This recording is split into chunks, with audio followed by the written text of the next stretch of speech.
what, comedy should be afforded to foreign states and their actors.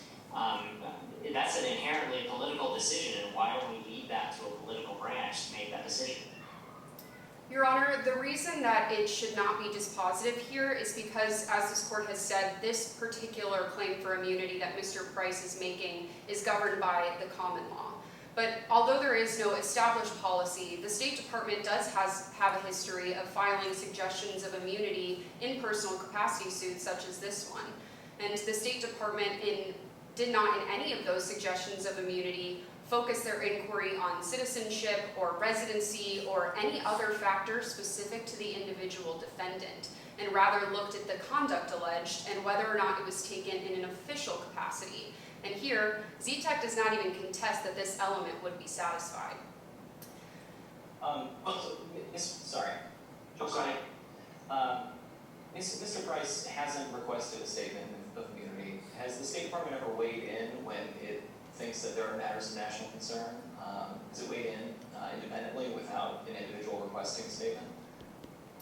Yes, Your Honor, and the State Department could weigh in here, but the fact that it has not does not necessarily foreclose his claim under the common law or even in consideration of the State Department's policy.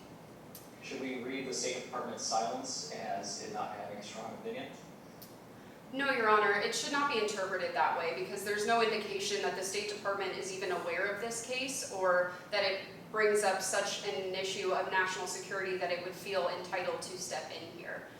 Instead, I guess, but a broader question. Forget your client for a second.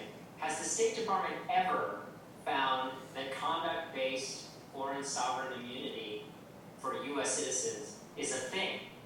Have they ever recognized that specific immunity? Your Honor, they have not ever established a policy saying that it is not.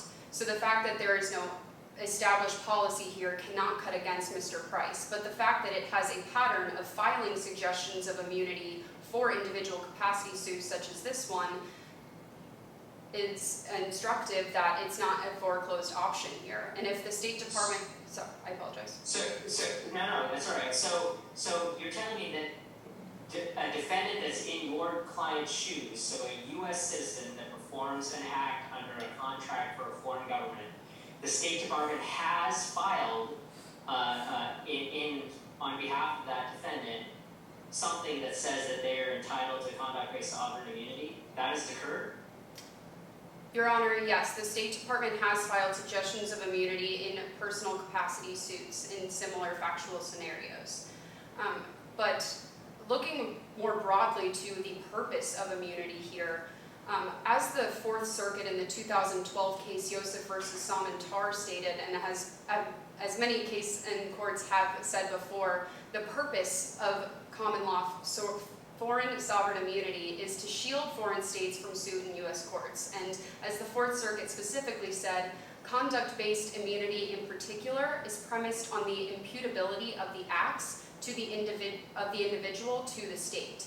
So under this doctrine, a person who carries out acts of a foreign state is clothed in that state's immunity, regardless of the particular characteristics of the agent, such as residency or citizenship. And here, Mr. Price acted on behalf of Saudi Arabia to assist the foreign state in combating online terrorist groups, and should be granted immunity from any suit arising as a result because his actions can be directly imputed to the sovereign acts of the Saudi government. But what about Ms. Townsend's argument that they're not here? The Saudi Arabian government is not being sued. We're not sure whether or not your client can turn around and sue the Saudi government. That's for a different day. So why should that concern carry any weight for us here in this particular case that's before us?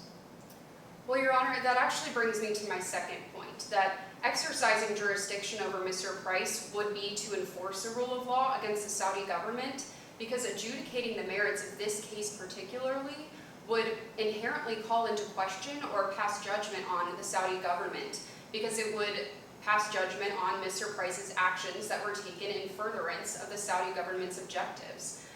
A CFAA claim